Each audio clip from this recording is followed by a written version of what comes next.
Good evening, good evening, good evening. Welcome back to Dissect. I go by the name of Novelist. And I am Jewel. What's going on, co-host? Hey, you know how it is. Lots happening in the music world. But Yes, and the weather's getting better in Toronto, kind of, I sort hope of. so. Is it though? Today was kind of, I don't know, freezing It's rain in the morning. it's doing the bipolar thing, but you know, I'm Yes. glad that it's the weekend and kind of got Yep. to unwind a little bit. Hmm. Oh yeah, for sure. Any plans for the rest of the weekend, or just chill? Um, I'm making costumes for Junior Oh Carnival, yeah, so yeah. I'm busy. You see, we have to talk about these things. Yeah. So people could send their kids We will talk about it. We'll probably have like a whole show one day about it. Let's talk about Yeah, we should do that. it. We should do that. So again, we have another exciting show for you guys, like we always try to do every Saturdays. So let's get into an intro, and we'll come back with our guests for the night, or should I say, what we got more than one guest, or we Yeah. got a guest and a half. But we'll be back in a second.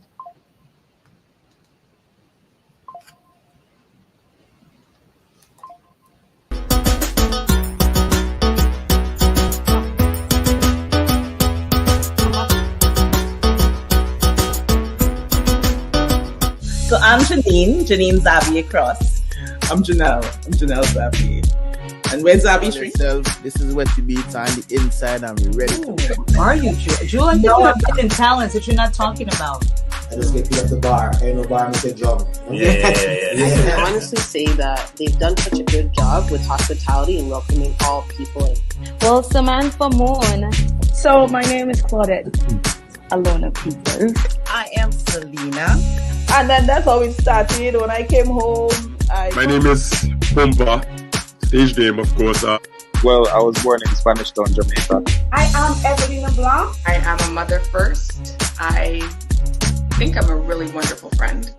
And a really great business. I gotta be ready because you're like, oh, she picked that. No, I didn't. Yep. I am Kendra Stephen. I am Rena Charles, aka Mystery. People forward in victory.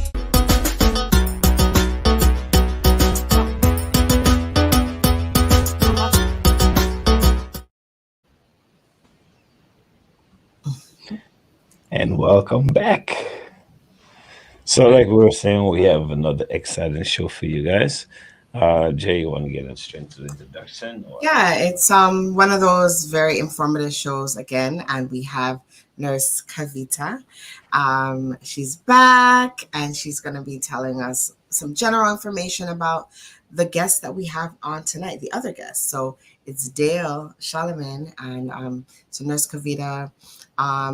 We're looking for you to just give us some general information tonight about Dale's condition and maybe some things that we all should know as a general public and racialized people, what we should do to help ourselves out when we're going to visit doctors. So welcome, Nurse Kavita. Welcome back. How you been? Good. I've been good, Nice. Learning my routine, so yeah. Nice. Oh. Okay, so yeah, get into it. Yeah. So basically, yeah, get into it, and then we'll show. Do you want to hear more about Dale before I go into the medical? Because we can't forget that people are people, patients are people, and clients are people. Yeah. So what we're our plan is tonight for the viewers. Thank you very much for everyone viewing on Instagram, on YouTube, on Facebook, on these streams, TDN, everyone who's joining us tonight. Thank you for viewing. So what we did, Novelist and I, we did a pre-recorded interview with Dale Charlemagne, who we have been doing a GoFundMe for, and he has a heart condition. So, I'm sure he wants to know more about his condition. We want to know more about his condition. We will be playing his interview, and Kavita will be just talking about some general things that you can do to prepare yourself or Right. be more educated about what you have, the conditions that you have. Yeah. So, That's it. Actually. yeah, thank you so much for that segue. So Dale, I was reading on, I saw the GoFundMe, so I read the summary there. He has what's called mitral stenosis. So mitral stenosis is when one of the valves in your heart is basic. Stenosis means narrowing. So these valves are supposed to open and close, open and close. There's a pattern, there's a rhythm. And when those openings get more narrow, it can cause problems because your heart is pumping blood to the rest of your body, your lungs, your brain. Right. Specifically, mitral stenosis, the main cause is rheumatic fever. Rheumatic fever can happen because of an infection from strep throat or scarlet fever, both of which are more common in children. Right. So it's important to take care of yourself long term because these issues that present themselves like strep, like scarlet fever, can later reactivate into something even more nefarious, kind of like the chicken pox can turn into shingles later on, and it comes back with a vengeance. So going back to the mitral stenosis, when your heart's not working properly, again, it causes problems for the rest of your body because blood is life, and your heart is the one responsible for pumping the blood to the rest of your body. So if we look at the main causes like strep throat, it is a infection that normally you get like a sore throat. You might have some what we call exudate, so basically some white stuff, maybe pus on your tonsils, might be difficult to swallow. You might not have much of an appetite in your lymph nodes. So the lymph nodes are all across your body, and they're supposed to be the ones in charge of catching infections. So your lymph nodes, when you have strep throat in here, will start to enlarge. And the best way to really avoid getting strep throat is by hygiene, which we have learned a lot about through COVID, washing your hands. Well, we knew this before. It's just people are doing it more, I guess. Yeah, we're conscious about it. Yeah. Your elbow. If you're not feeling too well, wear a mask to protect yourself and others. Because when you're not feeling well, your immune system is probably not as strong. Right. That's the strep throat, and scarlet fever is more common in children. You'll get a rash, and depending on the color of your skin, it might be bright red, or it just might look a little bit more inflamed, or not necessarily sore, but it's a rash. Yeah. So I just wanted to let people know that you are giving some general facts about the diagnosis. You for sure are not a cardiologist or anything like that. So if people do want to ask questions and they want to pose questions, you are like, Kavita is not a cardiologist, but she can give some general insight as to what could be possibly happening with Dale. And, it's just good education overall, right? So, yeah. And some of the things you actually describe is, well, when we watch the video, he actually says, like the loss of appetite and, what I mean? So some of the things you actually describe is some of the things he's actually going through. So, yeah. So maybe, you know what, we can play the video. It's about almost a 16-minute video recording, pre-recorded of us interviewing him and questions that we asked him. And, maybe we have a lot more to say when we come back. Right.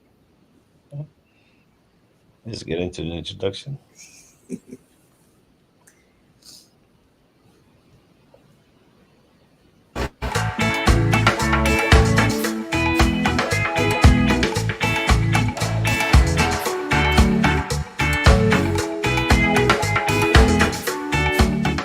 Well, yeah, thanks for having me. I'm here.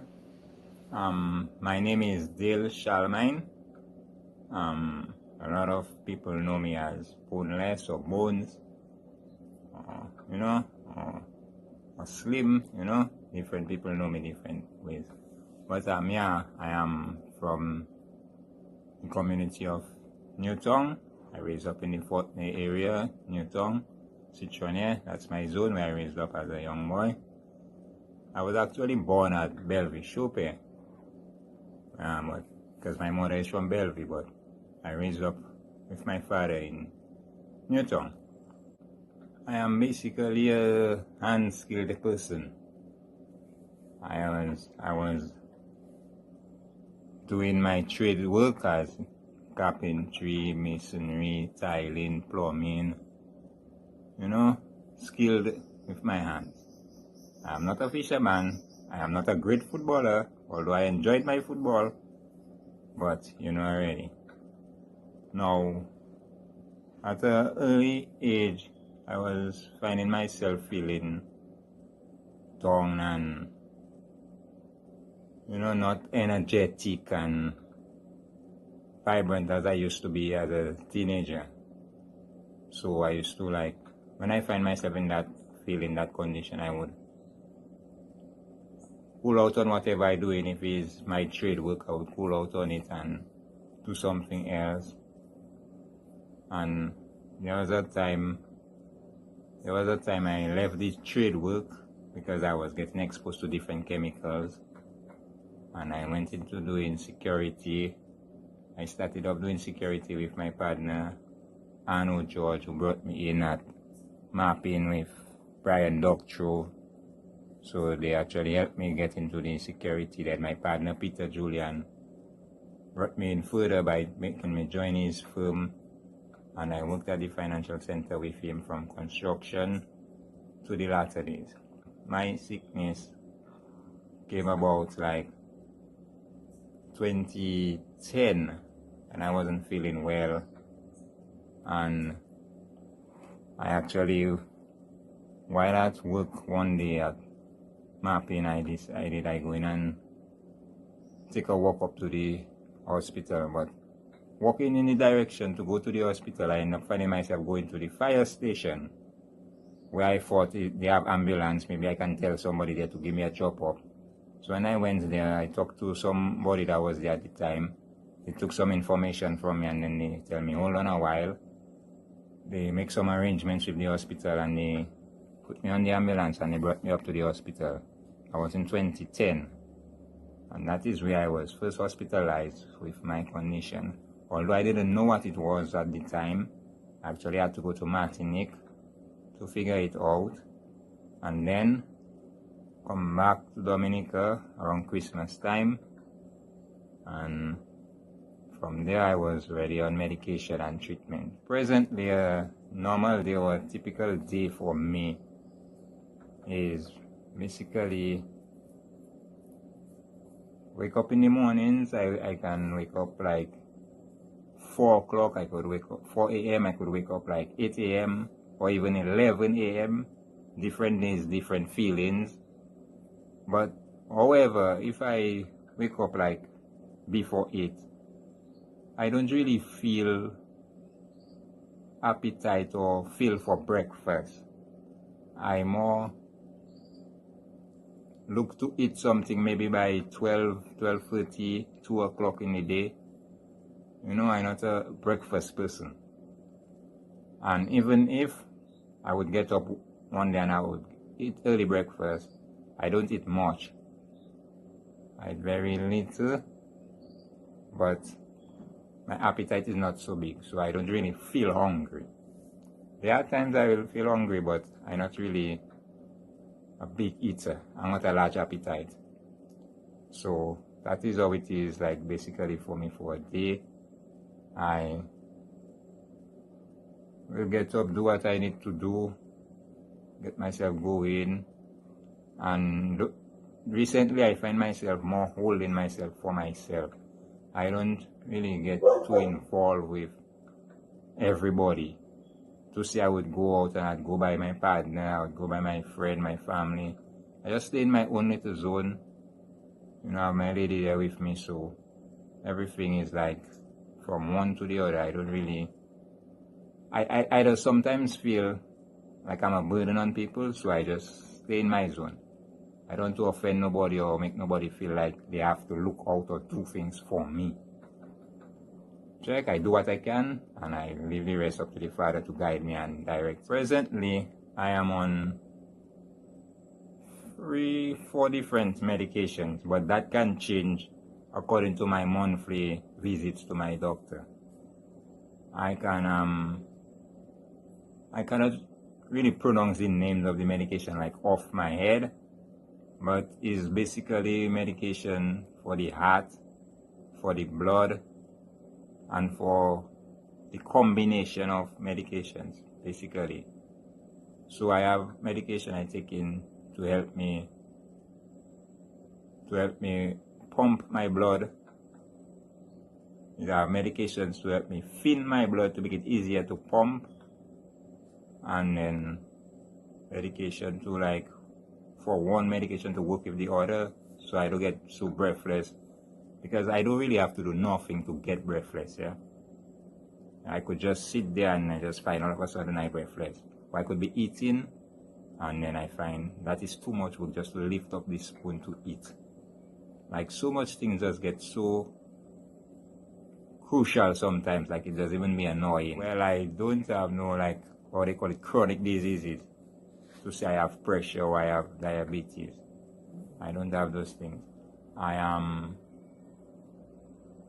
on medication basically for the heart complication, I can say, because I think according to the medicals, it's like they call it a heart disease.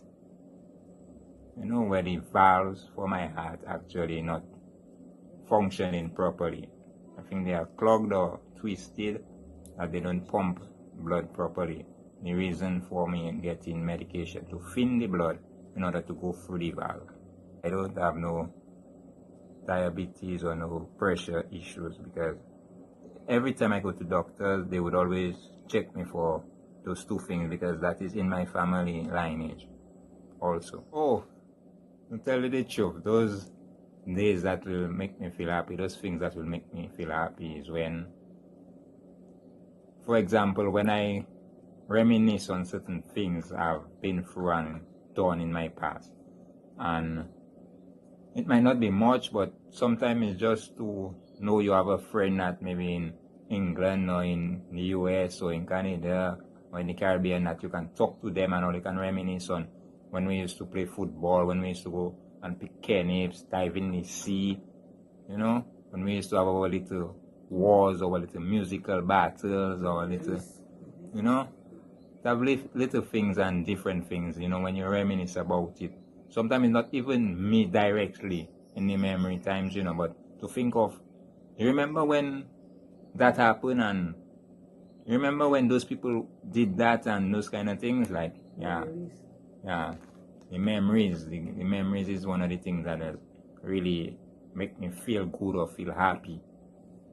And also, even if I am where I am, I just feel very good and very proud of myself when I can reach out to people that might be similar in position like me or in feeling like me, or I don't want to call nobody names, but I have 1-2 friends that in some positions that I just feel good when I can talk to them and I can hear them talk to me and tell me, you know, thanks for reaching out, and yes, I link that person to this person and they happy, like I make them talk to that person make them remember things, and you know, yeah.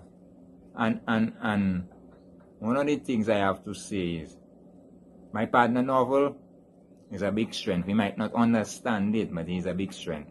That is a man that will put me down to sit down and quasi me, if all you understand what it means to quasi somebody, put them straight. You know, make you put yourself in check, ask yourself a question, examine yourself then. You know, so all those things is things that has motivate me and give me vibes to keep going and to hold strong. Well, as for support network, yeah, my lady is front and center of that, in spite of how much different people that will do little things. They might not feel as much, but to me, everything is plenty for me. Now, I really would like more from certain people, but I still appreciate what it is. For me, everybody have their own things and their own situations to deal with. But I just want to say thank you to people like my lady that they're with me, and basically my close friends that they're with me. And I have families that they're there, but I would like them to be more there. You understand? And not to leave out my team, Dissect. Oh boy. All you don't know. Yeah. All you actually doing something for me that does wake me up. It does to know I have people that willing to stand and help me to push is a vibes for me. Like I have people that care for me then. Like you have your mother, your father, your brothers, your sisters, your lady, or but when people show in themselves, little as it is, the interest does mean a lot. I can tell all you thank you. And not because I am that program there now, but all you know. I am the clown of the group, in other words, but I am the person that try to see everybody smile, everybody happy. And I'm really glad for how everybody supporting me. As a matter of fact, it's Novel alone I used to know, and now I have how much brothers and sisters, even who that not on Dissect again. Funny, you should bring a question like that, because I might just be guilty of that. I feel sometimes that me holding myself for myself in the sense of not socializing normally like I usually do, because I'm a very friendly and open up person. But those days I just find myself so depressed and so in need and sometimes even hopeless and useless. And to have those things in my mind, and yeah, I feel that can really play a part in depression and have me abstaining myself from certain things. I don't really go out, no matter where the activities are. I don't really bother. I just quiet. Yeah, that I feel, maybe not going out, because even when I go out, like I say, I go to the doctor and I stop in my whole community and I socialize with 1-2 friends. I just feel good, I just feel happy in myself. But yet still it does be troublesome for me in the sense of I get breathless, I get weak when I come home, I train out. Once I come out Roseau or Goodwill Hospital, I tired, I trained, I just out of it. I must go and sleep. Literally sleep.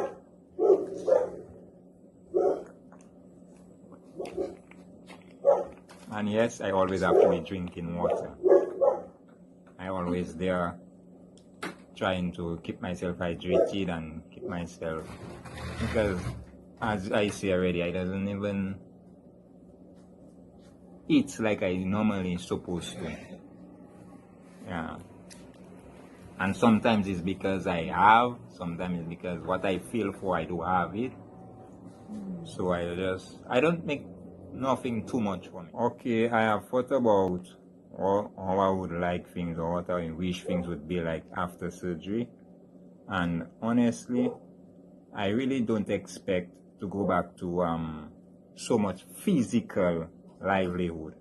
But I would wish to see myself capable enough to work honestly and maybe take a little jog, do a little sport, because I was a very active person in sports. I wasn't great, but I was active, and I would like to see myself maybe, we call it take a sweat. Yeah, I would like to see myself in those feelings there, that I can maybe do what I need to do to help myself and free up myself physically, maybe in a sport.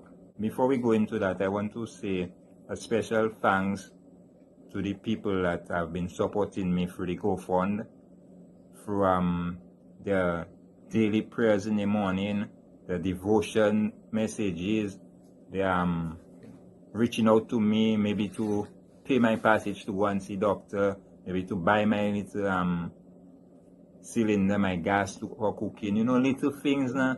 A lot of people reaching out in different ways, and I want to say thanks to them all across the board.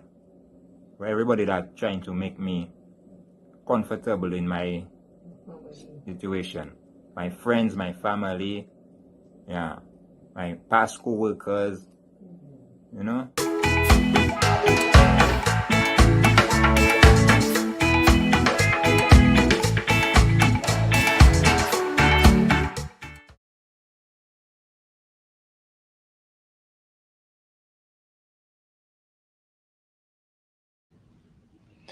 And there you have it. Video from Dale.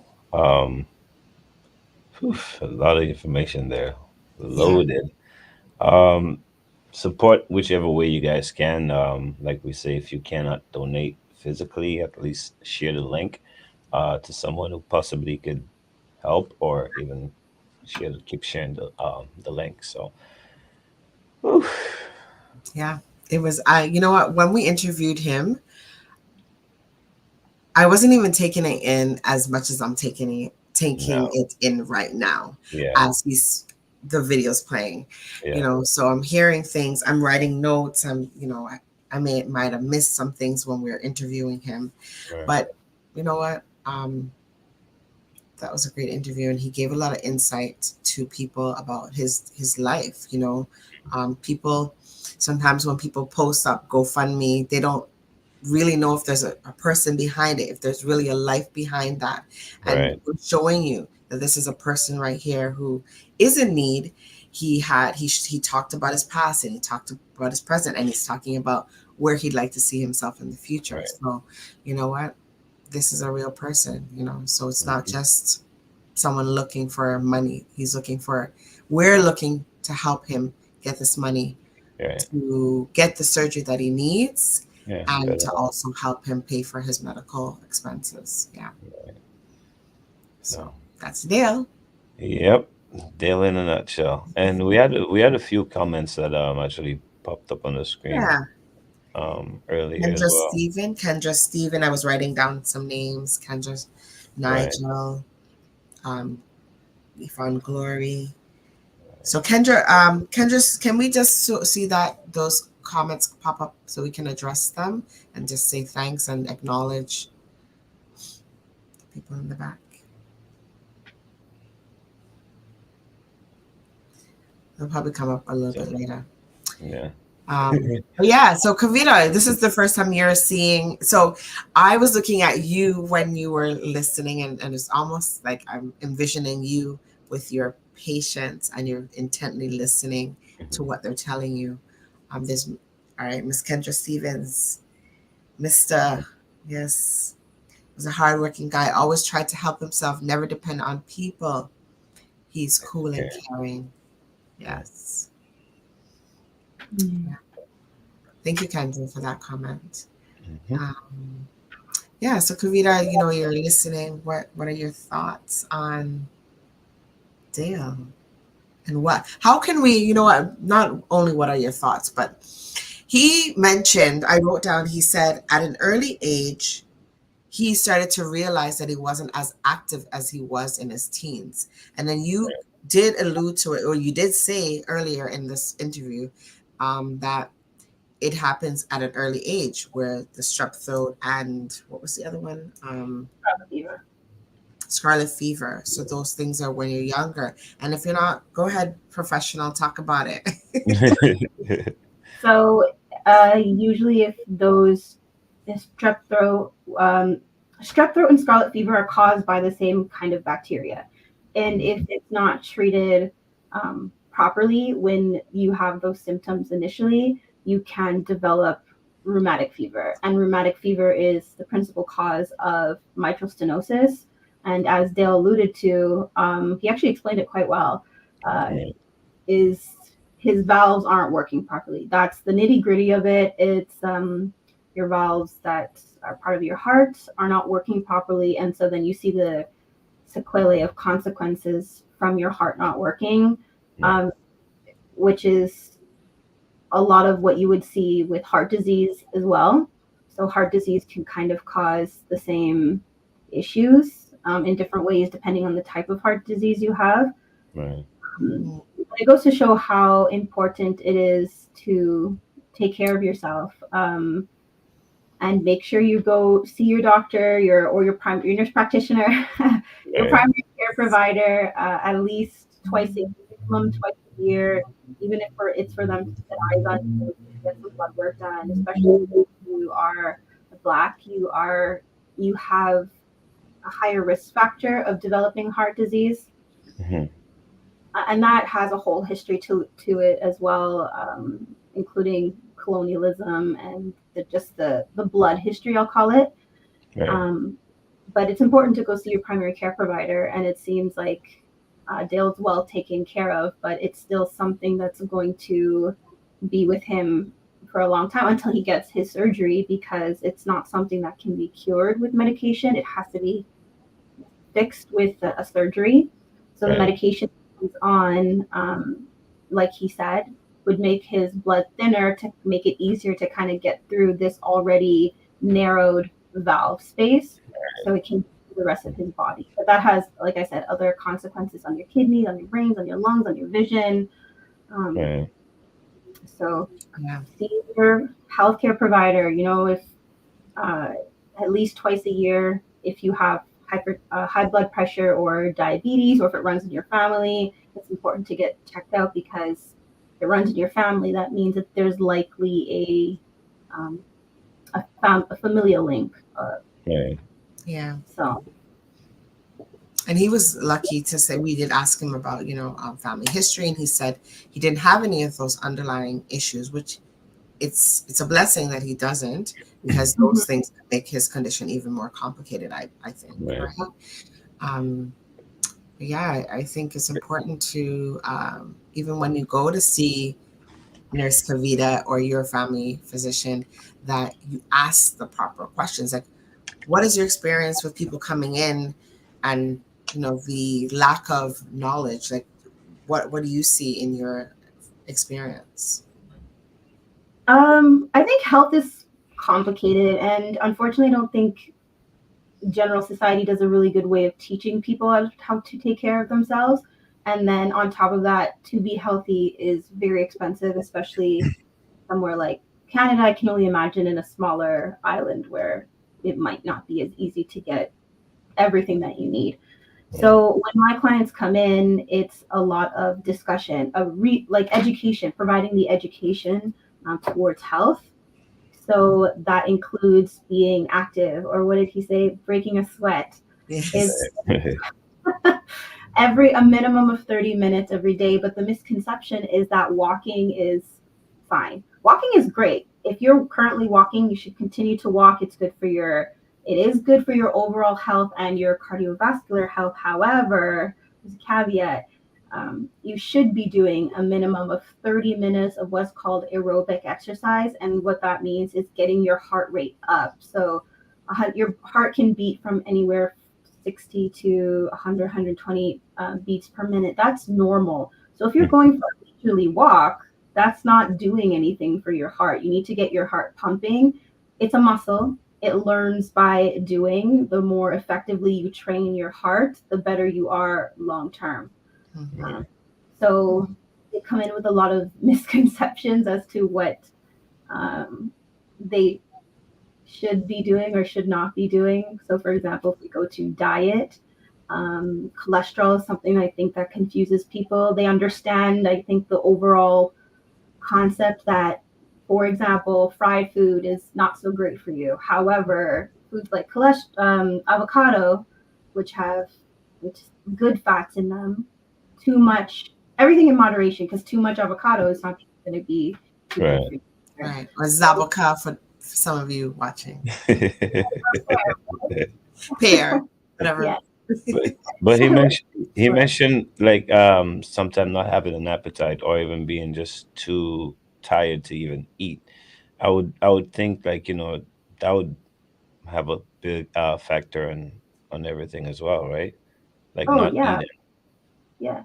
If you're not eating, your body's not getting the nutrition that it needs, and it's not eating whatever's in sight or whatever I guess you have, which is a challenge for a lot of people. But it's a balanced meal. So if you go to Harvard Health, it's a really great website with lots of resources that are easy to understand for the general public. Is your plate should be at least half vegetables, 1/4 starch, 1/4 protein. And the type of protein matters as well. You can't just have like a nice juicy steak anytime, every day, all day. You have to switch it up. You got some good fats from your things like salmon, tilapia, chicken breast. You have to have a healthy meal. And if you're not feeling well and not having an appetite and not eating, it kind of adds to the negative consequences. But I can understand why he wouldn't be too hungry, because he's tired. His heart's working overtime to provide oxygen to the rest of his body. And you can see it. You can see I can see why people call him slim. You can see it in his face. He's lost like the cheek fat, the buccal fat. But maintaining a healthy diet would be important for anyone, whether you're feeling well or not feeling well. And you can always go to your primary care provider and ask them those questions. They can refer you to a dietitian. If you go to a nurse practitioner-led clinic like mine, we have a dietitian in-house who you can speak with, who will go over looking at your lifestyle. Will look at the things that will suggest things like, okay, well, you don't like eggplant, try zucchini, or you already eat, you really like lasagna, throw some spinach in the sauce when you're making it, something like that. She will give really good suggestions. So asking your primary care provider those kinds of questions about the resources that are available to you is really important. And if you're nervous, you shouldn't be nervous with your primary care provider. You should be able to speak about anything and everything. There's no such thing as a stupid question, because if knowledge is power, right? So those questions, to be able to take care of yourself, why wouldn't you ask? They are supposed to be the ones helping you take care of you. You're right. I like how you said supposed to be, but not everyone is as open as you are, and not everyone is as welcoming as you are, right? Your demeanor is different from a lot of caregivers that are out there.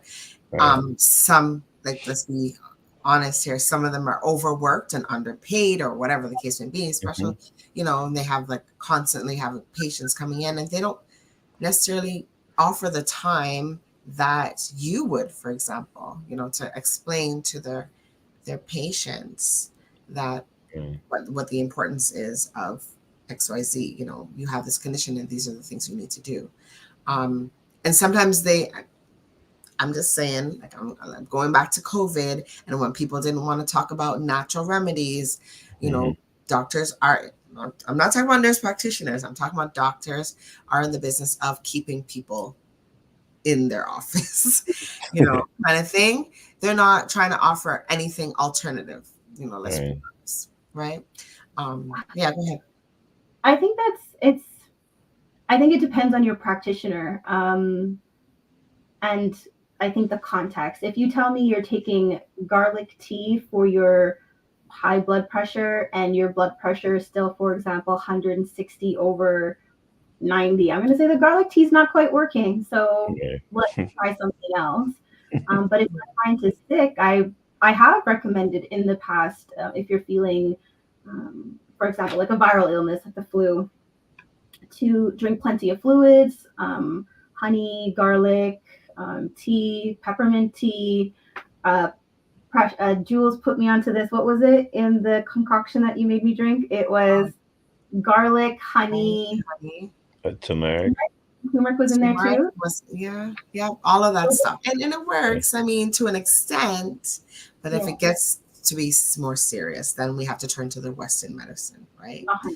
And that's where I think being able to have that conversation. If your primary care provider seems stressed, that's not really a you problem. But if you're going to work with them in that context, maybe writing down the questions that you have prior to the appointment, maybe the top questions, because if you go in there with a list of 20 questions, they're going to be like, no. But if you go with your top 3, and you ask for resources that are easy to understand, that might be a better approach. And then you can always book another appointment. You might have thousands of questions and you're entitled to book as many appointments as you want. That's how they bill. From my understanding, I'm not a doctor. Yes, well, I've seen that too. Like, oh, one issue at a time. Come back next time. Yes, That's how yes. they go, right? So if all of your questions pertain to one issue, it's probably better to get it out that way and then book another appointment if you have more questions. If it wasn't clear all in that 15 minutes or 10, however much time you get with your primary care provider, book another appointment. Ask if they do phone call appointments. Not all physicians are doing that just because of the rules changing after COVID. Yes. But work with them. See what you can do. But don't feel bad to ask questions. It is your right. There are patient rights that primary care provider or any provider, specialist or no, need to abide by when providing care. Mm-hmm.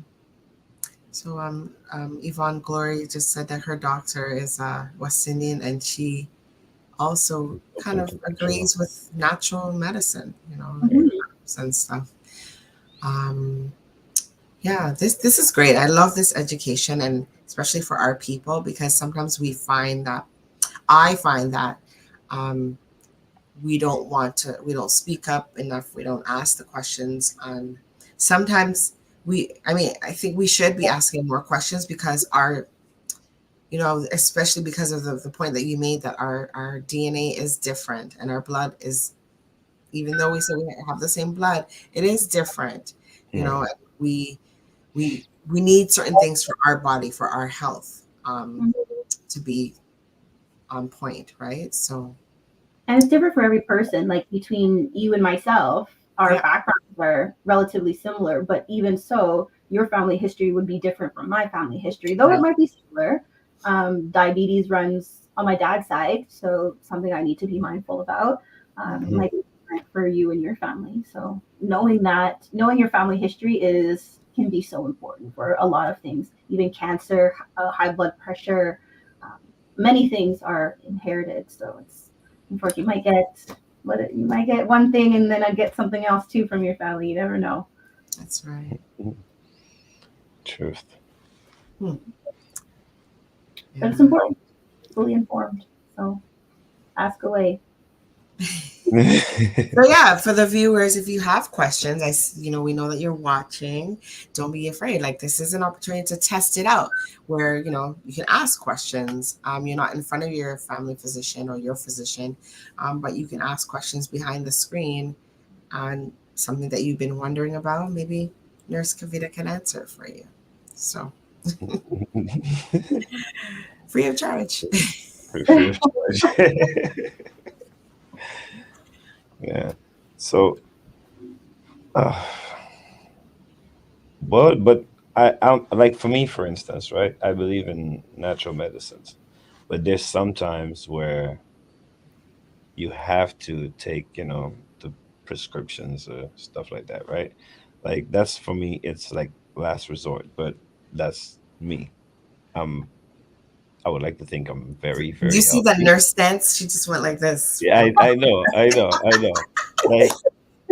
I'm the type Get of into person. it. I'm the type of person who will have a headache and just drink water, and until I get that moment to rest, then I just go to rest. Um, if I get some type of infection, I go get checked out. I'm given some prescription. Of course, I'm going to take it then, right? Because maybe I don't have the natural remedy to take care of whatever illness that I'm thinking. So I'm just saying, but for people who are more like me, I mean, like, where do we turn to in like situations like, for instance, like Dale's situation? Oh, yeah, that's I don't think your mindset is necessarily compatible with Dale's situation because there's no natural, at least as far as I know, there's no natural remedy for mitral stenosis. Right. In other cases, if you are looking, like if you have an illness, how to avoid, I guess, taking pharmaceuticals would be to, again, talk to your primary care provider, because they might have some insight, like Yvonne Glory's, if they have a background that might necessarily be informed about that, they might be able to disclose that to you and say, yes, that's been validated by science. Or maybe it's like a home cure, you're so and so it always makes this batch of XYZ and it seems to work, but long term, like Jules says, it's not something you want to stay on if the situation is getting worse. So again, like you said, last resort. And I think you have to change your perspective, or maybe consider a different perspective, that pharmaceuticals, not all of them, some of them, are based on natural medicine. For example, witch hazel in acetaminophen, that's Tylenol, or turmeric, which is in some, there's the, when you break down the molecules, the specific molecules that are in anti-inflammatories, or things like that, right? So if you shift your mindset a little bit, all of these pharmaceuticals could have a little bit of natural medicine, or we said a little bit. Nothing, right? Or if you look to your food as your natural medicine, things that are high in vitamin C, grapefruit, orange, lemon, or eating healthy, avocados, whole grains. So if you really focus on the preventative care, which I think we should shift to as a nation, as a province in general, preventative care is eating healthy. And eating healthy is going to help you stay healthy long term, avoid things like strep throat that can lead to rheumatic fever, myelostenosis, so on and so forth, right? Avoiding the KFC and opting for something else will help prevent processed foods. Processed foods, exactly. Will avoid having high cholesterol later on in life, and so on and so forth, right? Right. So just shifting your mindset. Like, do you want this machine that has been built for you to last a longer time, or shorter? I don't want to say short time. No, it makes sense. It makes sense. Yeah. Sometimes it is hard. Like, I don't like to take medication either. But if it comes down to it, like Nava said, last resort, right, I'm taking it.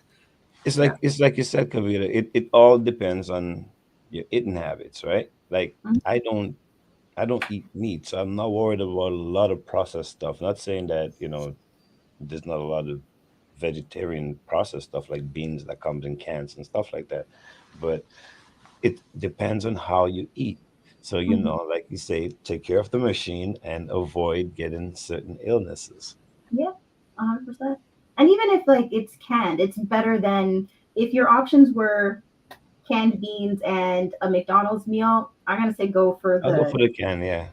Beans, right? So a lot of my clients have financial insecurity or food insecurity because inflation is crazy and things are expensive. So you got to work with what you have and make the healthier decisions when you can. Not to say that a little fun now and then, a brownie or whatever, cinnamon in my case, every now and then, not so bad, but you're being mindful, I think, is the word of that. And again, going to your primary care provider to check those cholesterol levels, because even though you might not eat a lot of processed meat, you might have a family history, or just in your DNA, it just makes you more prone to build up the cholesterol, which is going to then affect your heart and stuff like that. Or diabetes. Diabetes is, it's not that way. It affects everything. So does your heart. But if you have heart disease, you're more likely to develop diabetes. If you have diabetes, you're more likely to develop heart disease. They kind of go hand in hand. Okay. Wow. Interesting. I was just thinking about like my cousins when they were younger, like they're Rastafarians, and they don't eat meat. And when they were younger, they were iron deficient, and so the doctor's like, they're iron deficient. So their mom, even though they had this Rasta philosophy or lifestyle, they eventually incorporated meat into their diet to try to get some more protein. And I guess you can get that from some vegetables, but it's still not enough. I'm not saying that novelists, you need to start eating chicken. Primary care provider, that's what he should do. Oh gosh. But I'm saying you might need to increase, if you find that your Okay, iron's well, low. I do eat eggs if that helps. I eat fish, like I have other ways of getting my proteins, like Okay. two, Alrighty. three. Hmm? Protein. When you're iron deficient, you're deficient of iron, and iron is important in basically making your blood. So if you're iron deficient, your blood isn't doing.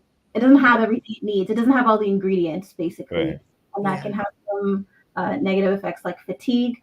Sometimes it even comes out as depression because you're actually iron deficient. Right. But you can have dark leafy vegetables, so that's like spinach, kale. Again, resources. Speaking Green with your bananas. going to reputable sites like the National Health Service or Government of Canada, Harvard Health, John Hopkins. These websites are the ones that I would probably suggest. Right. You're doing research at home if you're deciding, I can't get an appointment until like the end of May. I'm going to start some research on my own. Go to a reputable site. So not just like strongmuscles.com. And let's just talk a little bit about the Caribbean, the West Indian people that are viewing us, right? And sometimes I think that like people take things for granted. Like you live in the islands, you have all these natural resources. Some people don't take advantage of that. They want to be more like the Western people. They want to be like the North Americans and go to the fast food joints. And then they become unhealthy, right? As a nation. So I want to encourage them to utilize the resources that you have. We wish we had the coconuts and the callaloo and all of those things, what a dasheen bush, all of that stuff growing in our yard, or the, area. So take advantage, go to the market, get those things that you need. Don't frequent the fast food joints so much, because of North Americans are doing it. North Americans are the most unhealthy, probably people on this planet Earth. Yeah. Too much fast foods. That's a fact. Convenience. So make it convenient for yourself. If you have one day of inconvenience, and I struggle with this myself, just so that I'm not eating out as much. I might not opt for fast food, but I would opt for example, maybe Japanese food where I know I'm going to get my vegetables and it's not going to be like deep fried or anything like that. Yeah. But if you have one day of inconvenience, so for example, for me, that was today, just cutting up vegetables, making sure it's in the fridge. That way, when I'm hungry, I don't have to worry about making an entire meal. There's already something that's semi-prepped and I just have to pop it in either the oven or the air fryer. And then there's my healthy meal. And if you find something that you like, that's even better because you can make that or variations of it. So to support your own health in the long run. That's what I've been doing a lot too. Like I put away I've never McDonald's when I was a child, but like the fast foods, I really put them away. But I'm on the road so much, so I'll have like sushi or like poke or stuff like that. Just lots of vegetables. That's my fast food. Yeah. So, I mean, like that, I was like, I don't worry too much about that. It's really just if you're healthy fast food. Healthy fast food. Yeah. No, healthy fast food. Yeah. Healthier. So if you're making it yourself, Yeah. It's always it's healthier when you it's usually healthier when you're making it yourself because you know what's in it versus going to the store, getting that frozen package like what do they call them? Like the TV dinners or McDonald's. You don't know what's in that. Really. The additives, the preservatives. Yeah. Yep. Crazy. Interestingly, so I was visiting my dad the other day, and he had this bread, Wonder Bread, and I wonder what they put in this Wonder Bread because it's a wonder. It just sits there and it doesn't get stale, doesn't smell, doesn't like rotten. It just sits there, and I'm like, what is this? It's been refined so much. Sorry, it's been refined so much. Yeah, they design it to stay on the shelf to be as fresh as possible for the longest time possible. So yeah, and in Canada here, they sell it in the dollar store because, you know, they sell it to the people that are not able to financially, you know, buy the healthy food that we need. It's in the dollar store and they can purchase that. But it's sitting around and it's watching you and saying, I can live longer than you. Yeah. It's crazy. Yeah. I think that's where taking advantage of resources is important. So if you know your city, or if you know someone like at the City of Toronto, or within these community health centers, or food kitchens, or in general, sometimes they'll hold community markets, and so they'll have fresh foods available that were grown locally, and you can pay. If, for example, I think there's one in Emery, and I want to say it's at Black Creek Community Center coming up, but I'm not sure. But if you Google it, you'll find it. I hope. But yeah, it's a community market, fresh foods. You pay what you can, and there you go, fresh foods. So knowing those kinds of things, or knowing where the community gardens are. I know some buildings have community gardens, and using it, just the seeds that you like. For example, if you have a bell pepper, you're cutting it up. You're not going to eat the seeds. Save those seeds, toss them into the soil. They'll grow. But the weather's getting nicer, and you know, do a little experiment and grow your own peppers, your own spinach, or your own something, and you'll feel good. That's my mom. Tell that to my mom.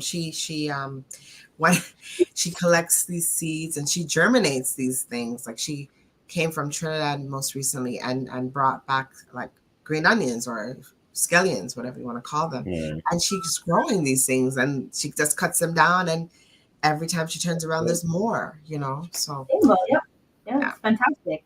And then you don't have to pay what, like $2 for a stock of $2. Yeah. Expensive. It is expensive. It adds up. It is. Yeah. Well, Kavita, thank you for joining us again. Very informative. Thanks for giving you all your time. No problem. Happy to do it.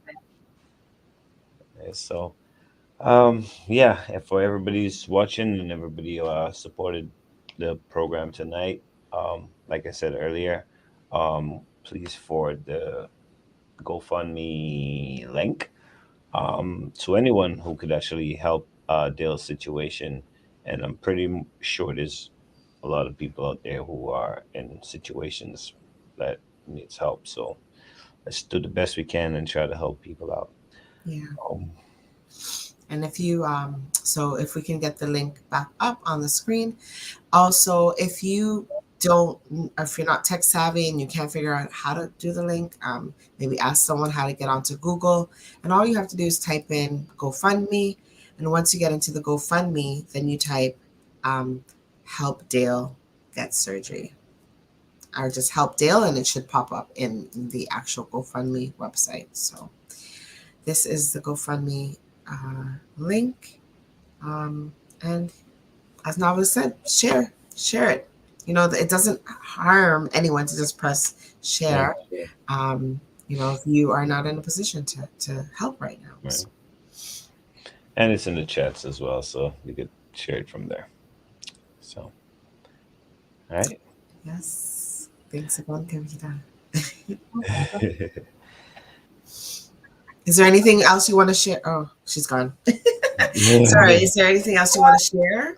Yeah, if you're looking for a primary care provider, you can always reach out to Emery Keelsdale.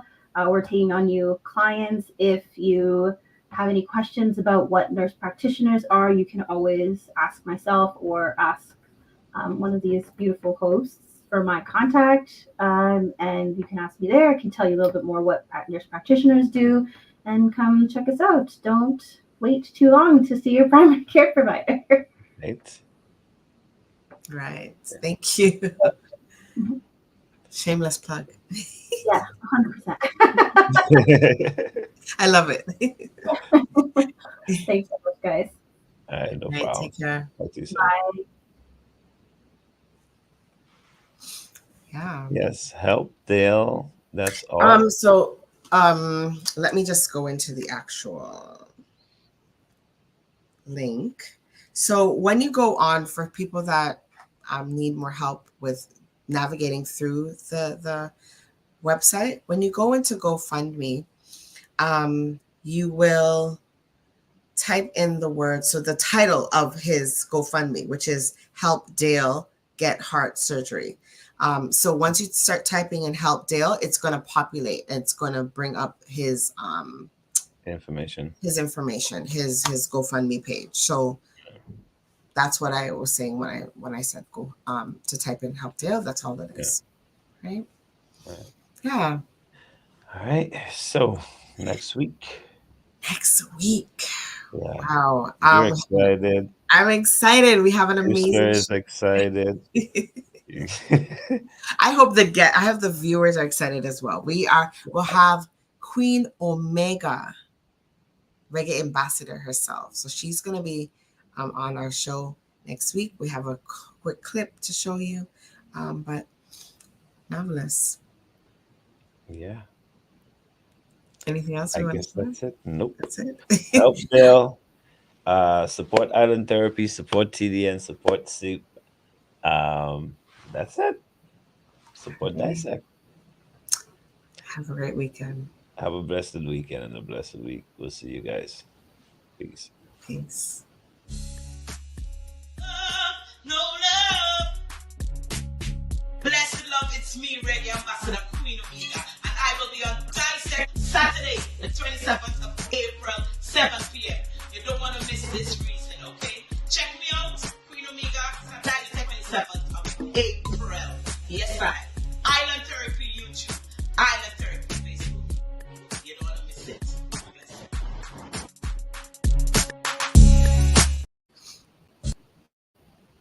So I'm Janine Xavier Cross. I'm Janelle Xavier. And we're Xavier Street. So this is what the beats on the inside. I'm ready to come. Are you, Jewel? You have hidden talents that you're not talking about. Let's get to the bar. Ain't no bar, Mr. Joe. Yeah.